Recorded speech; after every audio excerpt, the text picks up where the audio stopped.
Hello everybody, my name is Peter Close. I do LeetCode questions on my YouTube channel. Today we're doing palindrome number, problem 9. A lot of dislikes, but also a lot of likes on this question. Determine whether an integer is a palindrome. An integer is a palindrome when it reads the same backward as forward. Okay. Usually, yeah, determining a palindrome, all you got to do is reverse what you have, check it with what you are given. If they're the same, return true, else return false.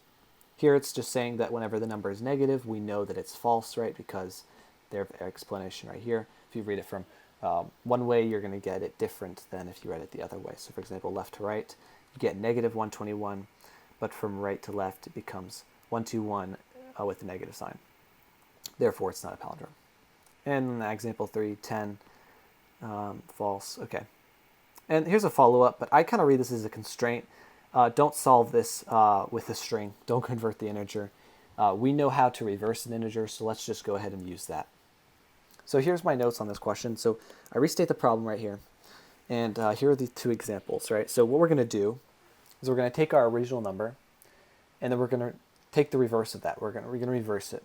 And we're going to check, is what we had previously equal to what we have now? Okay? And we're going to do that for right here. And the answer of that is going to be what we return. So if it's equal, we're going to return true, else it's going to return false. Example 2 just shows that if it's a negative number, it's always going to be false. So we have that base case that if it's negative, we can just return false. So what's the plan? Like I just said, let's first make sure the integer is positive, because if it's not positive, then what we can do is just return false. We want to do that at the very, very beginning, because then we don't have to go through this reversing the integer and then check that. Let's check it first so that we can cut out those cases where after reversing it, it doesn't work. And I'll explain that in a second. And here's this explanation. Because if the integer is negative, it is not a palindrome. And this is the definition of a palindrome, right? When the reverse of it is equal to what we were given. If the integer is positive, let's reverse the integer and ask the following question. Is the original integer equal to the reversed integer? If it's yes, we're going to return true, else return false. So, like I said, it's not necessarily a constraint, but the follow-up is don't use a string. You could solve this with a string, but don't do it. It makes things much more complicated because then you have to deal with the dash sign, and it's better just to reverse the integer, or at least with the details they've given us in this problem. And they have give this case when it's negative, just return false. Okay, so let's go ahead and start coding this problem, or the solution. So like I said, the first thing we're going to do is check if x is less than 0, right? Because if it's less than 0, what we can do is return false. And we don't have to really worry. And what I was saying is that let's check it first so that we don't go through and actually reverse the integer and then check it, because that's just extra work. So let's check it first so that we don't have to do anything extra, and it just things work out. So now we have to hold that before item. So we're going to just call it int before, and we're just going to set it equal to x. The reason why I'm creating a before a variable is because our loop for reversing the integer uses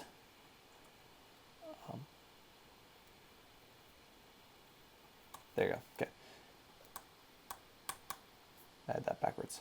So our process for reversing an integer is going to be breaking down this x down to 0, right? So if we checked x at the end with the reverse, x is going to equal 0, and you can see that in a second.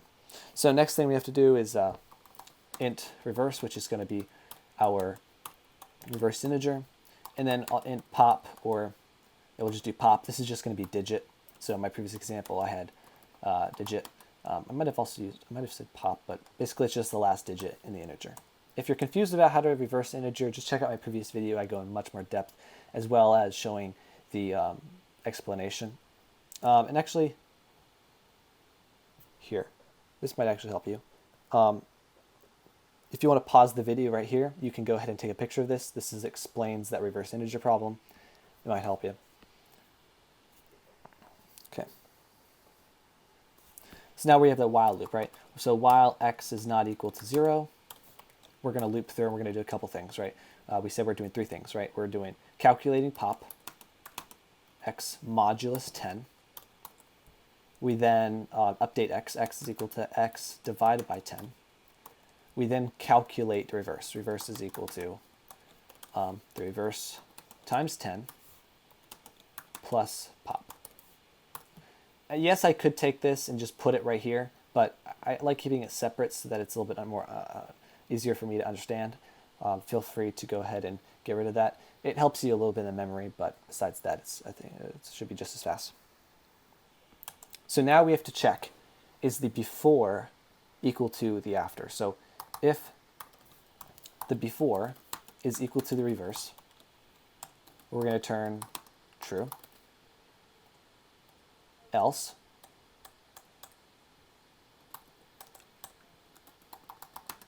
we're going to return false. And let's just walk through the solution. So we have this first case right here.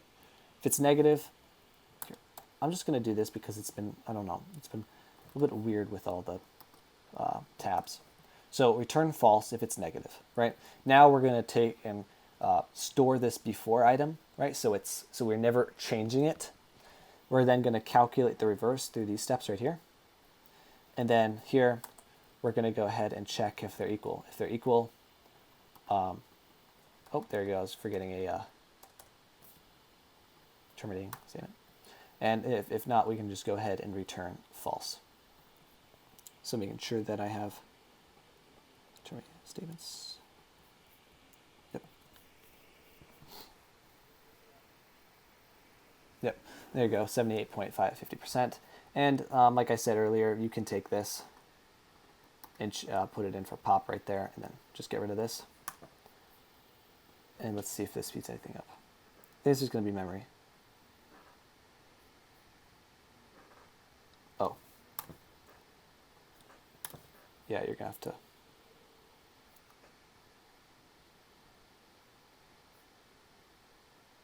Let's see. False.